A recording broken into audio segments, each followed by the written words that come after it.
Hi, Mr. B. Good morning.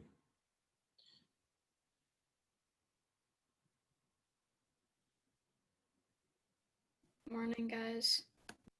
Good morning, Ian. Hi, Ian. Hi, Zariah.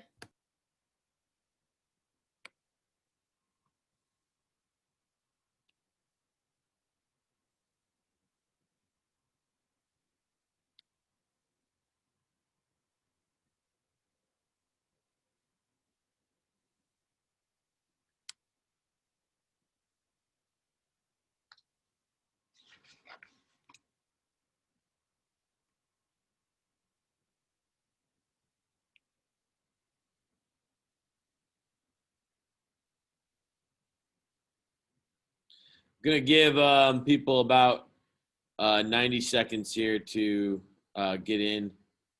Um, Thanks for your patience.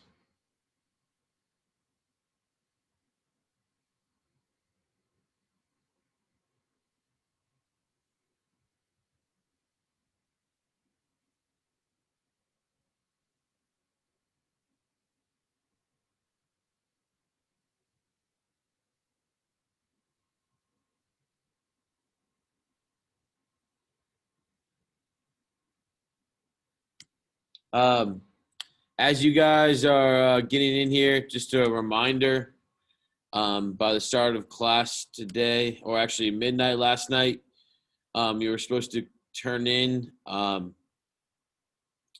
one of the three assignments from last night. And I am currently looking at period one. Did I turn mine in?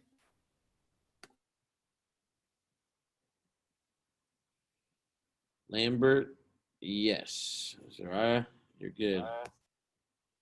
Did I turn mine in? Who's that? Francesca. What are we talking about?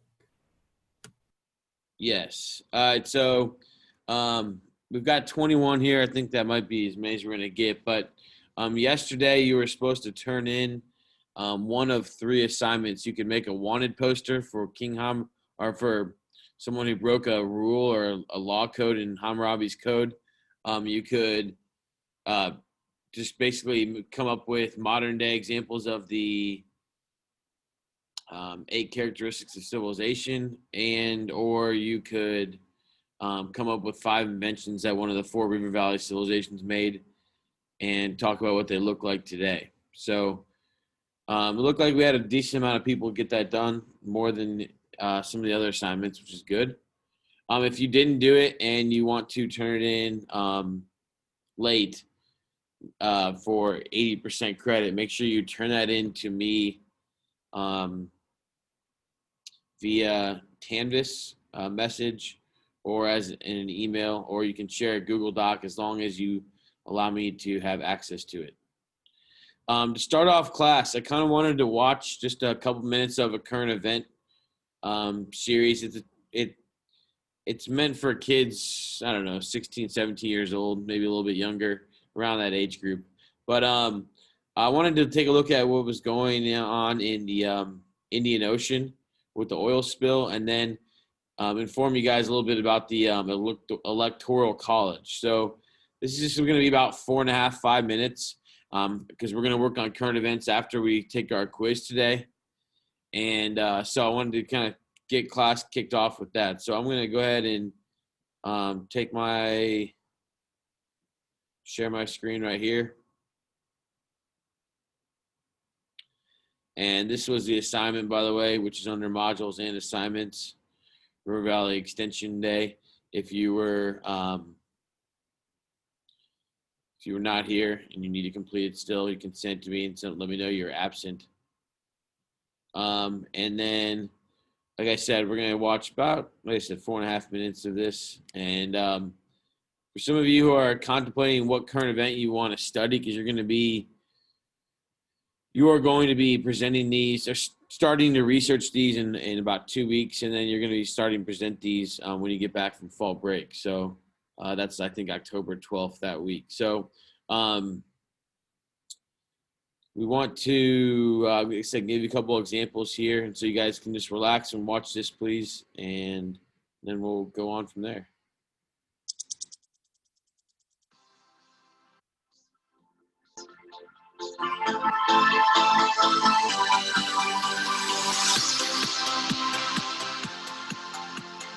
Welcome to this Friday's awesome edition of CNN 10, like every Friday edition of CNN 10. I'm Carl Azus. Today, we're taking you to Mauritius, an island country in the Indian Ocean about 1,000 miles off the eastern coast of Africa.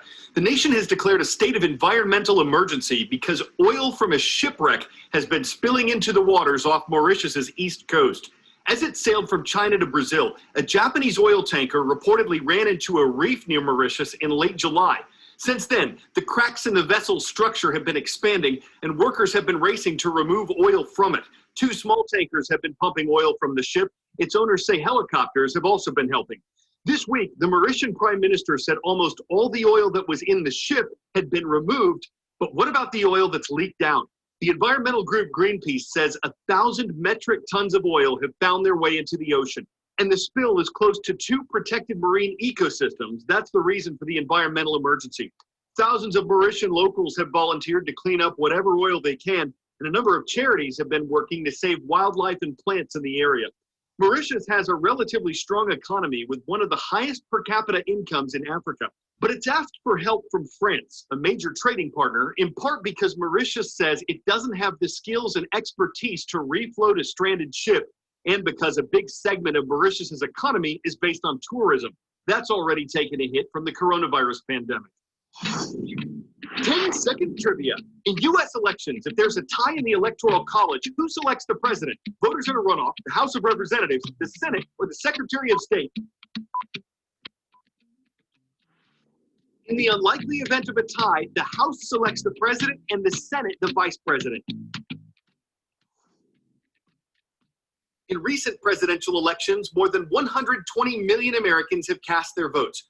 But ultimately, the person who sits in the Oval Office is chosen by 538 Americans.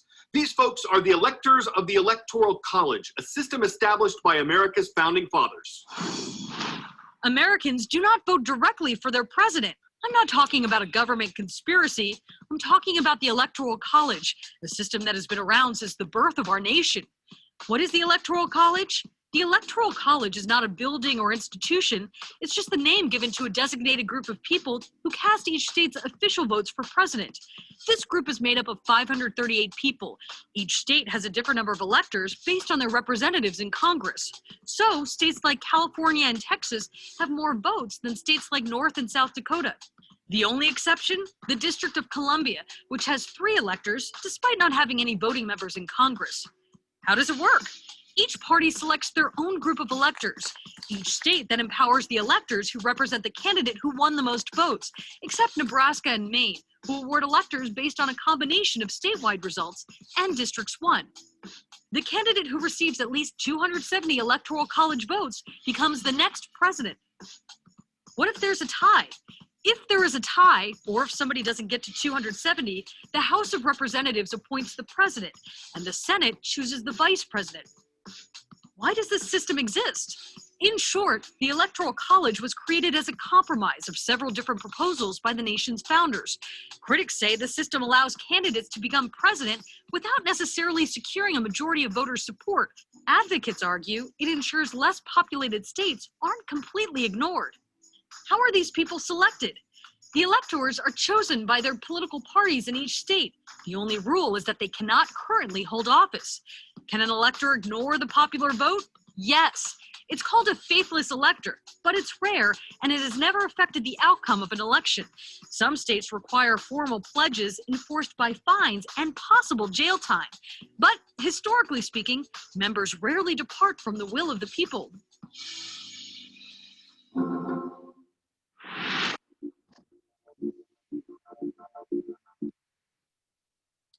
All right. Good people. We're going to stop there. Want to have a short discussion real quick here. First off, the Electoral College. I don't know if you guys knew. I knew that, but I don't think I had learned that since probably senior year of high school. The idea that if there were a tie in the Electoral College, that the House of Representatives, which is the lower house of our government, will get to elect the president, and our upper house, which is the Senate, with the vice president. I think that's interesting because that still favors large states. The fact that the House of Representatives, because it's made up of more people from larger states than it is from smaller states. If you guys looked on that map, can anybody raise your hand? Tell me how many electoral college votes of the 538 Indiana has? 11. 11. Yeah. So we really only have 11 of the 538. Okay. You saw some of the larger states like Texas and California and New York. And the other thing that I thought was interesting, and maybe you do too, is that these electoral college voters can go rogue, and they don't have to vote for who like the popular vote was in that particular state. They said it's never made a difference on an election, but this upcoming next election in November is going to be interesting, just because of how separated our politics are in our two major political parties. So we'll be curious to see where we go from there. And then Mauritius, I have trouble saying it. The oil spill, a Japanese oil tanker unloading 100 metric tons of oil into obviously a very beautiful, pristine ecosystem that has a lot of that hosts a lot of different animals and plants and is protected. That's part of our modern economy. I'm not sure exactly what the right answer would be on how they need to clean that up. But it is definitely something to kind of pay attention to. And then the environmental effects of an area that hasn't been tarnished like that before. So it'd be interesting to follow that on a couple months and see what happened to the plant animal life and how it bounced back. All right. We're going to move forward here, guys. I just want to give you some ideas for current events today. Those two I thought were going to last a long time, and give you, something that you could look at if you felt like it. Obviously, that's going to be your choice. So today, what we're going to do is, first off, if you go to your modules and you go to week number 3, you're going to see quiz number 2. So quiz number 2, you had your first quiz last week, 10 questions, open note. Take your time on it so that you're not confused. You can start that right away if you want to. And then when you're finished with that, you're going to page up here to current event day number 2. And you're going to notice you're going to be reading another article. Actually, I have to download it. Excuse me. I already have it over here. But what I wrote for you guys today was start narrowing down what you might like to research this semester. So please not pick some random article, but please do pick something you find interesting and inspiring. This is due Monday before class starts. So you'll want to get this in. If you get your quiz done in the next 10 minutes, take some people 5 minutes, take some people 15.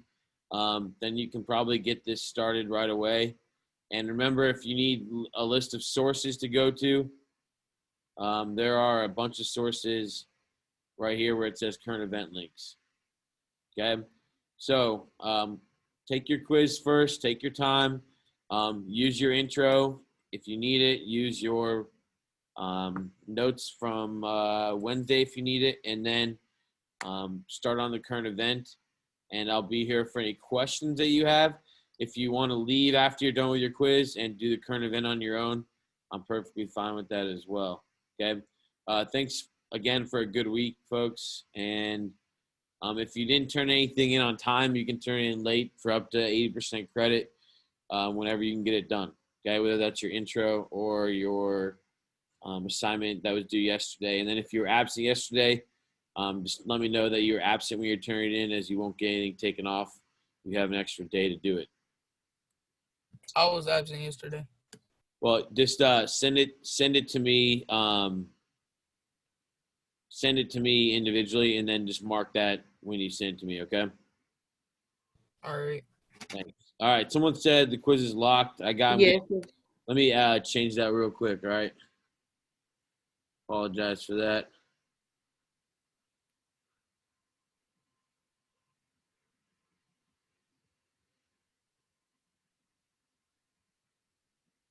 Edited it, but it did not open it up. All right. There we go. And need to make it to the end of the semester.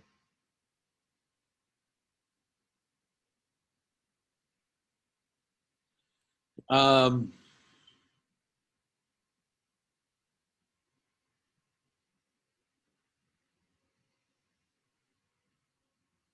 right, should be good for you to do it now. Okay, thanks guys for telling me that. Appreciate it.